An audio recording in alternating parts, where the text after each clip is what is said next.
योग की प्रैक्टिस करने से हमारे शरीर में एनर्जी बनी रहती है और हम दिन भर ताजगी महसूस करते हैं। भारत सरकार के आयुष मंत्रालय के मुताबिक उत्तानासन योग का एक ऐसा आसन है जो शरीर के कई हिस्सों को स्ट्रेच करता है।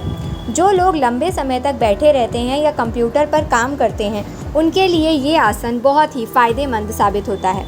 ये आसन शरीर के कई हिस्सों में खिंचाव लाकर मसल्स को आराम देता है और ख़ास तौर पर पिंडली, जांघ, कमर और पीठ की मसल्स को मजबूत करता है। मेंटल स्ट्रेस होगा कम, इन समस्याओं में भी फ़ायदेमंद। इससे मेंटल स्ट्रेस कम होता है। उत्तानासन योग की प्रैक्टिस दिमाग को शांत करने में मदद करती है।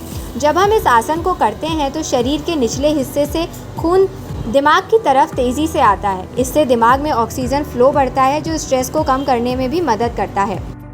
उत्तानासन सिरदर्द और नींद से जुड़ी समस्याओं में भी फ़ायदेमंद है। इस आसन को करते समय जब हम अपने शरीर को आगे झुकाते हैं तो इससे ब्रेन में बेहतर ब्लड सर्कुलेशन होता है जो सिरदर्द को कम करता है और स्ट्रेस घटाकर अच्छी नींद लाने में मदद करता है। डाइजेशन के लिए बेहद फ़ायदेमंद। ये डाइजेशन सिस्टम को भी मजबूत करता है और खाने को जल्दी पचाता है। जब हम इस आसन को करते हैं तो पेट और पेट के आसपास की मसल्स पर खिंचाव पड़ता है जिससे डाइजेशन सिस्टम एक्टिव होता है। इससे गैस, कब्ज और अपच जैसी परेशानियों में राहत मिलती है। जांघों और घुटनों की मजबूती के लिए उत्तानासन बेहद ज़रूरी है। इस आसन को करने के दौरान जब हम नीचे की ओर झुकते हैं तो मसल्स पर दबाव पड़ता है।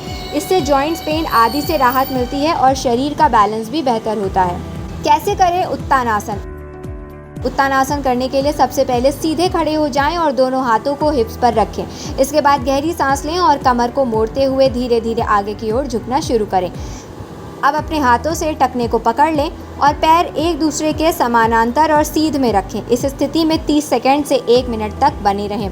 आखिर में धीरे धीरे सांस छोड़ते हुए फिर से सीधे खड़े हो जाएं। सावधानियां हैं ज़रूरी। इस योगासन को करते समय कुछ सावधानियां भी ज़रूरी हैं। अगर आपकी पीठ या कमर में चोट है तो उत्तानासन ना करें। वहीं साइटिका जैसी समस्या वाले लोगों के लिए ये आसन सख्त मना है क्योंकि ये दर्द को बढ़ा सकता है। इसके अलावा प्रेगनेंसी के दौरान भी डॉक्टर की सलाह के बिना इस योगासन की प्रैक्टिस ना करें।